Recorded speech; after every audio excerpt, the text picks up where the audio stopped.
Hello everybody, my name is Andrew, aka Ghoti Guy from Team Interstellar.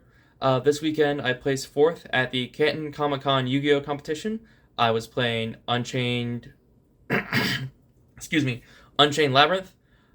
Made it all the way to 4th place where I unfortunately lost to a very skilled Ubel Fiendsmith player. Very happy with how the deck performed, very happy with my performance. Big shout outs to Team Interstellar. I've been learning so much from them. They've been helping me improve a lot of my game, not only in deck building, but also in technical play. Special shout outs to my teammates Nana and Bryant, who were there with me at the competition, and who also were able to make top 8. Very happy with our team showing at the competition. Big shout outs to all my other friends in the Central Ohio Yu-Gi-Oh! Community. And that's all I have for shout outs, so let's get into the deck. Alright, now moving on to the deck profile proper. Oh, almost forgot. Okay, now moving on to the deck profile proper, starting with the main deck. 3 Ariana, 2 Lady, 1 Lovely. 2 Lady, Bishios are big this format. Lab Mirrors are running Ice Dragon's Prison, and Runic's big in the format, so having the second Lady for the grind game felt very good. As well as main decking 3 Arias to potentially combo with her. Felt very, very nice. Speaking of, triple Arias. Very trap heavy build, so triple Arias felt very good, not only for turn 0 plays, but also for grind games, making Chaos Angel, working with the Unchained cards, felt very, very good at 3. For the furniture, the classic 3 Stovey, 3 Chandra, only 1 Kuklok. I think if you were to change around the build of this deck, maybe cut down on Arias, not play the Unchained package, you could make the argument for a second Kuklok. But in this build, I don't think you need any more than 1. For the Labyrinth Trap cards, 2 regular and 3 big. We're on furniture. I don't think we need any more than 2 in the regular furniture build. If you weren't playing furniture, absolutely you could bump this up to 3. But unnecessary right now. Unnecessary in this one. 1 field spell. Chose the main deck kit for this tournament. Felt very, very good. Helped a lot in the grittier matchups such as Runic.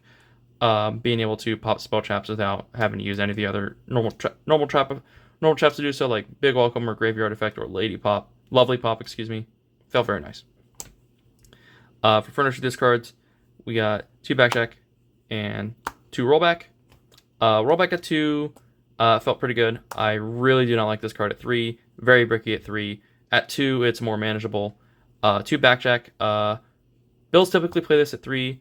But I was main decking Perilia, which I'll get to, and because he really does not feel good going first unless you already have other pieces of combo. 2 felt like the perfect ratio. Moving on to the before that, main decking Shabara. We don't main deck the trap, just Shabara in the main deck. Trap felt too going for Centric. Really, really enjoyed this card. Helped a lot in not only OTKing, but also establishing grind games, breaking boards. This was last minute decision, and I really wish I'd been on this card earlier. Felt incredible. Moving on to the normal trap lineup. 3 copies of Trap Chick. Best card to open with Arias. Gets you to any normal trap in your deck. Going first and going second. I definitely would not trade this out for anything. There was a couple times in previous tournaments, didn't come up today, where I could go Trap Chick after I was getting dusted to set a rollback so I can continue to play. Incredible card with triple Arias. For the other regular traps, we got 3 Karma Cannon, self-explanatory, amazing card. Against Runic specifically, in my tournament today, I was able to book a Hugin in the EMZ and basically just keep it there the whole game. Made the matchup so much easier to deal with because you just start popping cards with impunity. 2 Punishment. Conflicts a little bit with the Unchained cards, but this card is so impactful, both in grind game and for its ability to just completely remove cards from the board, that I would not trade this for anything. Definitely correct choice to main deck this. 2 IDP. Similar reason to Punishment, but without the extra deck lock. Very good against the best deck in the format right now, being Ubel. Being able to summon monsters back, just basically clear boards without targeting. Very, very nice. And then 2 Imperm. Just a normal trap that you can activate turn 0. Lets you have basically a piece of non-engine that you can also set for engine. That felt very good. I was on the fence for it originally, but I think it was definitely the right choice to include it. Last 3 cards in the main deck, bringing us to 42. Main deck, Triple Charmy. This card felt absolutely incredible all day whenever I saw it. Being able to do more turn 0 plays, which your deck is probably the scariest part of the deck is just playing on turn 0. Felt really, really good. Absolutely correct choice to move this from the sides in the main deck. I would not change that at all. Moving on to the extra deck, we got Anima for Backjack. Dark, very good Reborn for making either SP. You can Reborn Yama against Unchained, and that feels very good. Muckraker and the aforementioned SP, very good cards. Self-explanatory. The Unchained package of 1 Yama, 1 Rage, 1 Anguish, 1 Abomination. This felt really good. Don't have the space for a second Yama, but because I'm on punishment anyway, theoretically, if I needed to get a second Yama's rotation, I could send... I'll get to it later. I could send Burfman to Reborn it. The other Unchained cards felt really good. Anguish definitely overperformed today. The uses for this card just off the rails. Kind of wish I'd found space for Access Code, but there was none. A-Bomb fulfilled the role very well. And then last Lincoln Monster was Cephalus Arms for punishment. Speaking of punishment, we have a couple more targets here. Entis, Chimera, and Burfo for special summoning stuff on your opponent's turn. These felt really good off punishment. Guru as well. Packbit. Didn't come up today, but against Snake Eyes, you can do something like put Flame Burst in the Spell Trap Zone and just make it completely unusable for the rest of the game. Very, very nice. And then Chaos Angel, Lab Staple, clears boards. Didn't make him too much today. Kind of focused more on the Unchained cards, but definitely would never cut him. Very, very, very nice to have that card for many situations.